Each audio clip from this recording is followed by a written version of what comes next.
Muling umarangkada ang Community Outreach Program ng mga taunang 2nd Kalinga Provincial Mobile Force Company at Barangay Peacekeeping Action Team Refresher Training isinagawa din. Ang magandang balita ay mula kay Patrolwoman Jesly Sabado. Nagagawa ang 2nd Kalinga Provincial Mobile Force Company ng outreach activities sa Barangay Dananaw, Tinglayan, Kalinga noong ika-30 hanggang ika-31 ng Oktubre taong kasalukuyan. Pinangunahan ng 2nd Kalinga PMFC ang aktibidad kasama ang mga kabataan mula sa Mabilong Evangelical Alliance Church na dinaluhan naman ng mga opisyal ng barangay, mga miyembro ng BIPAT, mga tanod at mga residente.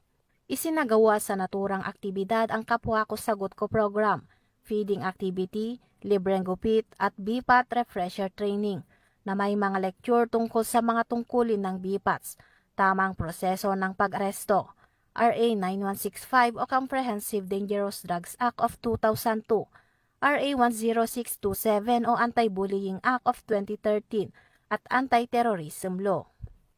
Nagbahagi rin ng mga kwento sa Biblia at nagsagawa ng mga laro ang mga kabataan mula sa MEAC upang magbigay saya at palakasin ang samahan ng komunidad.